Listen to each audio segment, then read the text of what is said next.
Something more terrifying than a drone carrying grenades. Explosion at a Ukrainian ammo dump exposes ammunition depot's vulnerability. Every ammo storage facility is a bomb waiting to go off. Additionally, a cache of munitions recently caught fire in eastern Ukraine, as shown in a stunning video, blasting smoke and fire into the sky. The offender? A tiny drone transporting a thermite-filled explosive weighing 1 pound. Any facility where explosives are stored with ammunition offers an enticing target. The challenging element for an attacker is getting an explosive within the boundary so it can detonate. The best mechanism for this mayhem is a drone.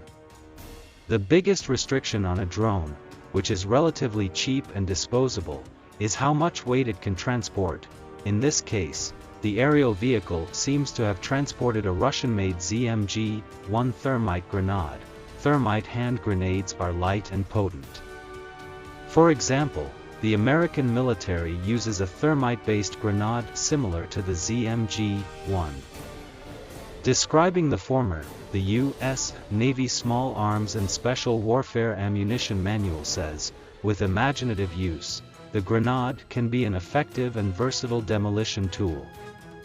The American grenade may damage metal ammunition crates, cargo containers, and oil barrels, according to the same guidebook. The ZMG-1 from Russia has similar capabilities. Even amateur drones can become lethal weapons with such light weapons. Stopping drone attacks has consequently become a major issue for militaries all around the world. The violent non-state entities ISIS employed common hobbyist drones as grenade-dropping mini-bombers in Iraq. In addition to building and booby-trapping its own drones, both sides have used drones to examine fortifications and even serve as artillery spotters as conflict between the Ukrainian government and separatists supported by Russia rages on in the east of the country. To counter this type of drone warfare, countries are investing in everything from eagles to lasers to special jamming rifles. There's no consensus yet on the best anti-drone tool, and until there is, it's unlikely that every ammunition depot will manage to protect itself against drone threats. That doesn't mean Ukrainian military planners are helpless to prevent another explosion of this scale. The most straightforward change is to stop using open-air storage facilities. Open-air facilities are expedient and can be set up so that if one section of the facility catches fire, that explosion is buffered by thick, dirt walls. These facilities are still open to attack from the air.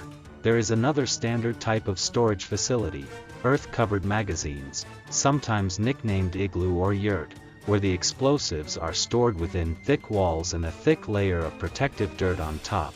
An Army training document states that earth-covered magazines provide thermal stability and are particularly useful for the storage of propellants and pyrotechnics. The best and safest sort of storage facilities are earth-covered magazines. In the interim, Ukraine needs to clean up the disaster area before it can start constructing better ammo dumps. In Da Nang, South Vietnam, 2 ammunition depots caught fire and exploded in 1969. Bob Leyendecker was the commander of the Army Specialist Unit assisting the Marines in cleaning them up.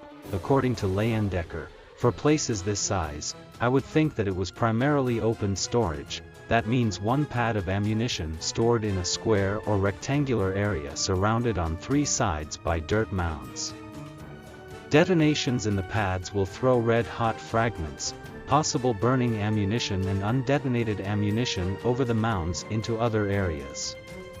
It is one big loud chain reaction. After the blast, clearing a site can take a long time.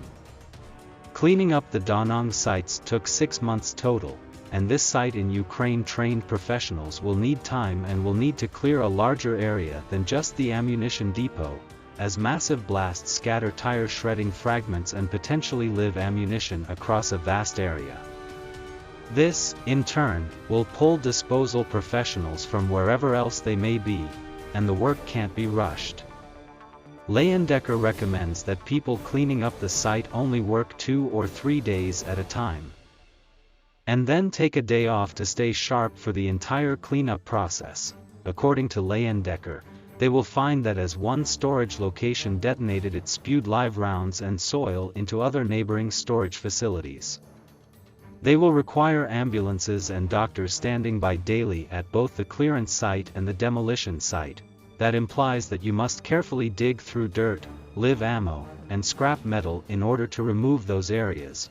This incident could serve as a warning to Ukrainian forces.